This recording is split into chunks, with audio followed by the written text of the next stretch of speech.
All right, and I've got John and Ashton on the other side over here. Okay, there we go. John is gonna show up. What's up, John? Eventually. All right, there he is. Yeah. There we go. Sergeant Sleaze. I wasn't even late. Right. Like, I literally just got on. I was like, oh, hey, good timing.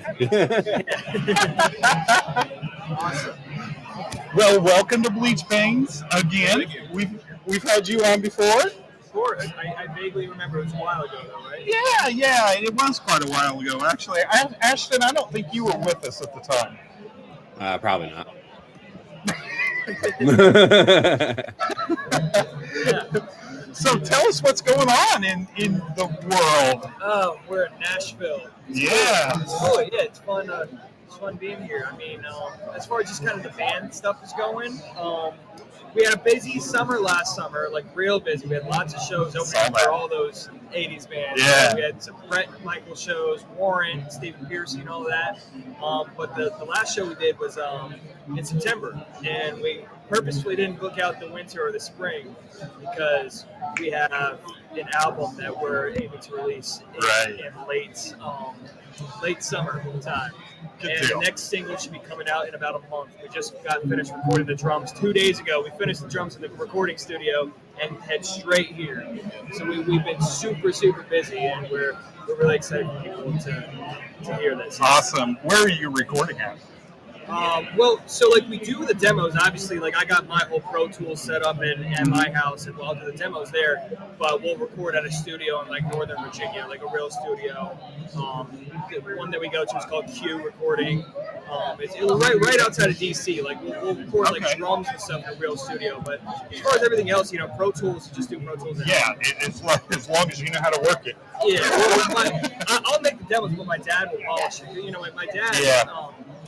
I mean, he's done records with Paramore, Shinedown, obviously Brett, Miley Cyrus, all that. So he'll do all the polishing that I don't know how to do. Yeah, so that's what we've been up to. Really, really just kind of going ham. Really cool. Yeah. So how do you go about writing songs since you're kind of in that mode? Yeah. Is there a special process that you go through? It's feeling. A lot of people sometimes will start off with a hook or something like that where they have lyrics. I'm the complete opposite. Lyrics are the absolute. I woke up with this morning. Lyrics are the absolute last thing I do. You can attest to that. Yeah. Some of the songs I haven't even I got like 6 demos in a folder. None of them have lyrics yet. So half of them have lyrics, but not recorded. But I mean, I'll go off of feel. Sometimes I'll wake up or something like that, and I know I want a song to be like fucking this, and it'll just hit me where it's like I need this fucking drum pattern or this guitar. I go in producer mode before I go into what my actual job is. That's singing. awesome. And singing is the absolute last thing. Like we'll have like this like a song that feels like fucking Ragdoll or something like that, or some Aerosmithy song. It's all modern stuff is the key. It's all with our past 2 songs.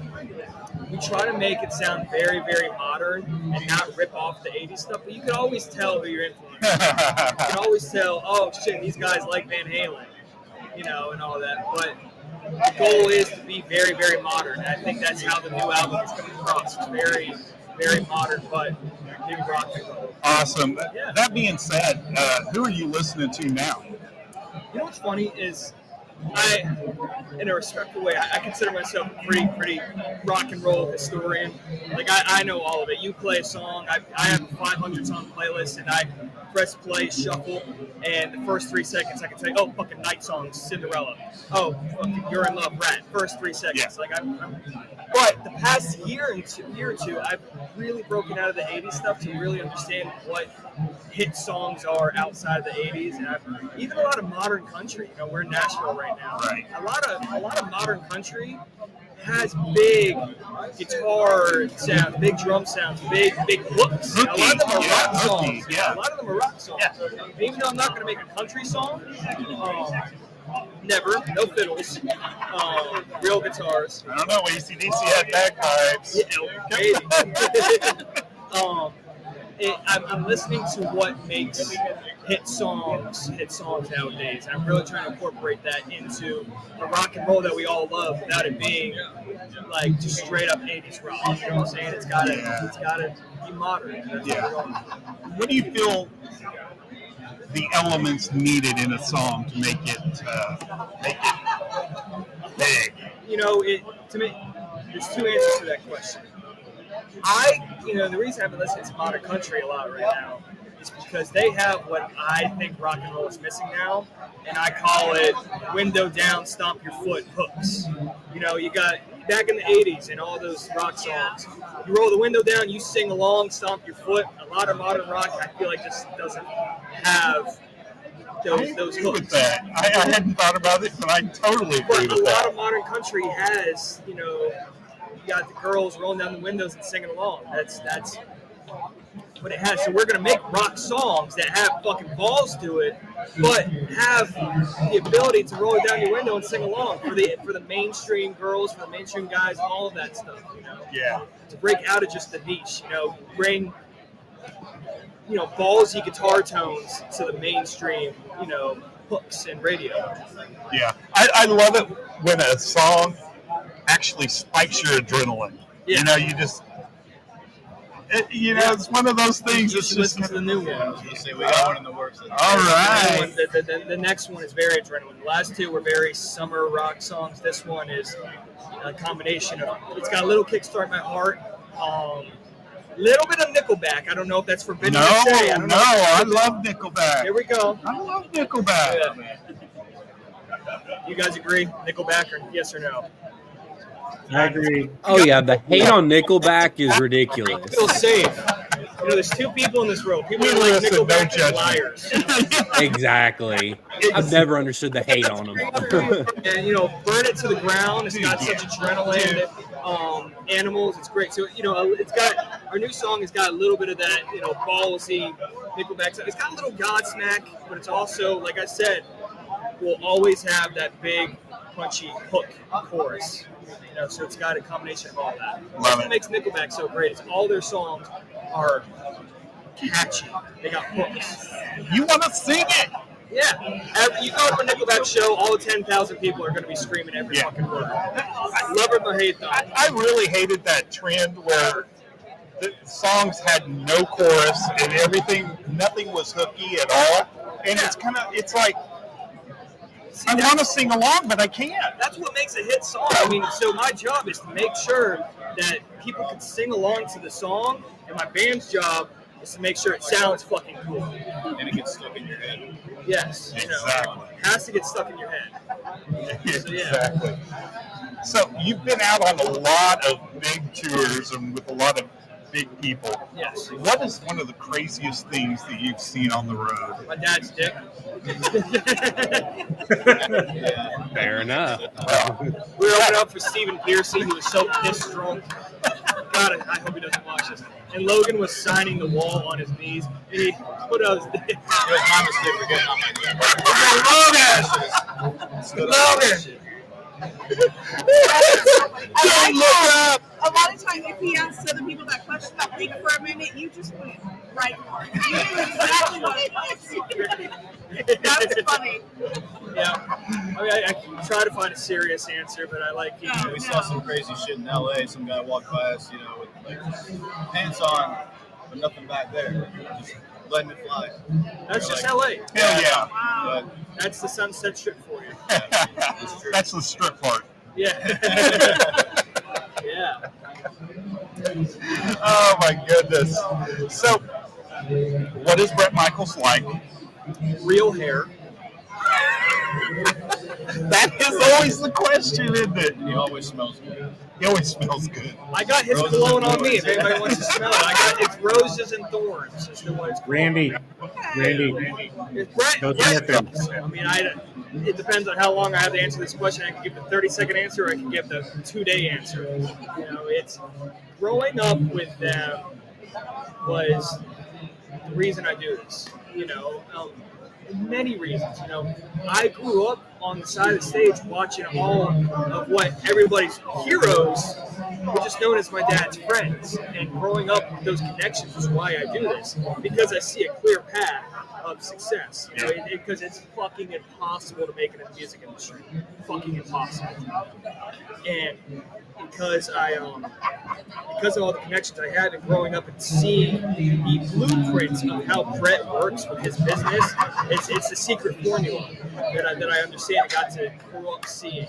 And it's just helped me so much in understanding why Brett is still, even though Poison wasn't bigger than a lot of these 80s bands, why Brett is still the number one guy out of all the front men. Yeah, you said business, and you said hard work. Yes. There's a reason. There's a reason. There's a reason. Nobody works as hard as Brett. No front man in any of those 80s bands works as hard as Brett. I promise you that. Logan knows it. Everybody knows it. I was going to say, just to add on, because he kind of grew up knowing Brett. I met him a few years ago through him.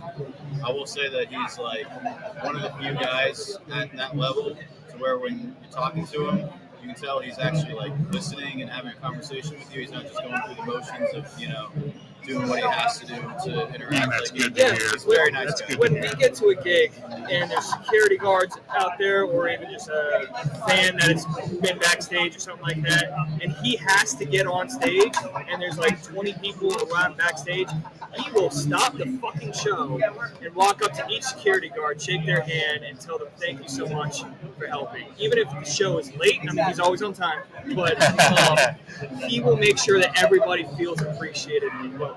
And that's a true story. I can video it. I mean, you probably wouldn't want me to, but he will make sure the second he gets out of the car or the plane, he'll thank everybody at the airport, at the show, everybody he sees. He doesn't make eye contact with somebody and, you know, and not shake their hand and make them feel appreciated. And every single person you will ask that has even met him will agree. That's awesome. That's so good to hear. Well, that's someone you want to be around to learn things from instead of saying it's the exact opposite. It's a good role model. Yeah, treat your fans good. I don't like saying fans. I say supporters. I think a lot of people support my music. I hate saying the word fans, but always treat everybody how you would treat them before you got to follow them. Yeah. Yeah. John, what were you saying? I was saying you need to go over and smell him. I'm not going to go smell him. Here we go. You get the crutch. I don't know if you can smell it or not. Oh shit! Yeah. Oh yeah. Oh yeah. Okay. Do I smell like $100 million? Was I not supposed to say that? Dude, it's all good. And I did put a question in the chat for you, That's Randy. not the first crotch cam Gavin's had today. Yeah. There we go. We may need to wipe that off. It's a little Normalizing smudge. it. Yes. I know Ashton loved it. Oh, always. Ashton looks like a chill dude. Yeah, he's His sons. Oh, yeah? he's pretty laid back. Yeah. He's a really good element to us old folk. Yeah, I wish I could hear a little bit better. I don't know. This This is wasn't our very. first event like this. So, Yeah, you know. no, it's all good. If you've been talking, I haven't heard you. I'm sorry. I've been trying to figure out, there's some things behind the scenes that are broken. I've been trying to figure out how to unbreak them. Facebook Live stopped streaming on us, but it's going to 5 different destinations. So Gotcha. Okay, I see it's on StreamYard. Yep. Yeah. yeah, he's like, it's broke. It stopped streaming. Yeah. Hey, Randy. But, yes, sir. Yeah, I did throw a question in the private chat for you. Okay. In the chat? It says private chat. So. Oh, okay. Any FYI, upcoming? this is low battery. It says 13%. Okay. Oh, okay. I'll Any snap. upcoming tours that are a must-see for you this summer? Tour that like we're playing or that I want to see? You want to see? Oh man. I mean, I think we're going to go see Metallica at Virginia Tech. So we live in Virginia. Uh-huh. And what's really cool is they don't play college stadiums, but they're playing Virginia Tech because that is, like, nationally, that is Enter Sandman is their song. Hell And yeah. they caused, like, like the same vibration of earthquakes from how crazy the stadium gets. And that's why they're playing there. It's where I was going to go to college if I didn't. A little bitch. I'm trying to think what else. Last year was great.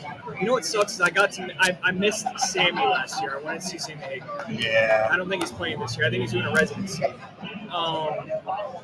else is playing? I feel like there's a lot of people I want to go see. We always go to M3, which is in Maryland. I always go there. My dad's tour is going to be pretty cool. He's doing, a few of the Brett Michaels shows or the Party Girl ones, and it'll be him, Vince Neil, and Steve Piercy. They're doing a few shows like that. That'll be great. Really cool. Oh my God, off the top of my head, I can't think. I know there's a lot of great tours this summer that I really want to see. I can't think right now. Yeah. What about you guys? Did you just see the Summer of '89 tour? Summer of '99? '89. I did not see that one. I saw Creed, which was Summer of '99. Who all was on that, Tron? Just typing. Trickster, Pretty Boy Floyd. Oh, and Trickster. Christian Shields. We actually, I think that was last summer, I believe, right? They did that last summer, I think. No? Yeah. Well, I think it was the same package where it was Pretty Boy Floyd and I think Chips Enough. And I know that they had a break. They had in between two shows, they came to our hometown of Manassas, Virginia. And me and the band opened up for them. A little acoustic thing. Right on. So, but that was with Steve and PJ. It was Yeah. It was Trickster. I don't think the other guys were there. I think that's how he's doing it now, too. He says it's an acoustic thing, but it's a full-on rock show. It's great. I love Trickster. I love Steve and PJ. Yeah. And it's great seeing Steve out there taking vocals because he can do it. Yeah, it surprised me how much. I don't know the lead singer's name, but it surprised me how much. Pete Lauren. Okay, it surprised me how much he sounded like him live. No, it's not. He's not with him anymore. I know, but that was original. Yeah. Yeah. Awesome. Well, thank you guys so much for joining us. It's been wonderful. You've always been near and dear to our hearts at Bleach Banks. We'll send you the single Red Line before it comes out. If we could Love it. play it if you wanted. Or is this? Yeah, definitely. Are you guys radio or is it just kind of podcast? Just podcast. Okay, yeah. Well, I'll see if I can send it to your guys' way. And we'll promote it on our podcast so we can play a little bit. Awesome. Thank you guys so Yeah, much. of course. Thanks again. I'm You doing bet. a virtual handshake. Where's the camera? Here's a card with even sitting on the back. Take some I will shots. take it. Sunglasses? Great meeting you. Not at all. Look at that. See you guys. Thank you. You guys are great. All I don't right. know if it's actually dying, but it does have a little eye coming Thank out. you. Look at this eye. Thank you. Yeah, we're gonna have to. What do you have to program?